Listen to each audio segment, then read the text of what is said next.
நான் என்னுடைய லைஃப்ல ரீசெண்டா எடுத்துட்டு வந்த என்னுடைய பெர்ஸ்பெக்டிவ்ல மிகப்பெரிய சேஞ்சஸ் ஏற்படுத்தின ஒரு இயல்பு தான். நீங்க உங்க வாழ்க்கையில கத்துக்க வேண்டிய ஒரு கிரேட்டஸ்ட் ஸ்கில் என்ன தெரியுமா? எந்தவித ரீசனுமே இல்லாம ஹாப்பியா இருக்க கத்துக்கிறது ரொம்ப கஷ்டம்தான். ஆனா அது ஏன் அப்படி இருக்கணும், அது ஏன் உங்க வாழ்க்கையில ரொம்ப இம்பார்ட்டன்ட் அப்படின்னு சொல்றேன், கேளுங்க. இன்னைக்கு நம்ம எல்லாருமே என்ன பண்றோம்? இந்த மாதிரி பணம் சம்பாதிச்சா தான் நான் ஹாப்பியா இருப்பேன், இந்த மாதிரி ஒரு லைஃப் பார்ட்னர் அமைஞ்சா தான் நான் ஹாப்பியா இருப்பேன், இந்த மாதிரி ஒரு வீடு வாங்கினா தான் நான் ஹாப்பியா இருப்பேன், இந்த மாதிரி ஒரு வாகனம் வாங்கினா தான் நான் ஹாப்பியா இருப்பேன் அப்படின்னு ஒவ்வொரு நாளுமே எங்களுடைய சந்தோஷத்துக்கு பின்னால ஏதோ ஒரு ரீசனை நாங்க வச்சுட்டே இருக்கோம்.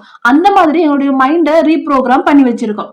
அப்படி இல்லாம உங்களுடைய மனசை கொஞ்சம் ஃப்ரீயா விட்டு எந்தவித ரீசனுமே இல்லாம என்னுடைய மனசை பாசிட்டிவாகவும் ஒரு நல்ல மனநிலையிலையும் ஒரு சந்தோஷமான மனநிலையிலையும் என்னால வச்சுக்க முடியும் அப்படின்னு நீங்க நினைக்கிறீங்கன்னா, அந்த மனநிலை தான் உங்க வாழ்க்கையில உங்களுக்கு தேவையான அத்தனை நல்ல விஷயங்களையுமே உங்ககிட்ட கொண்டு வந்து சேர்க்கறதுக்கான கீ.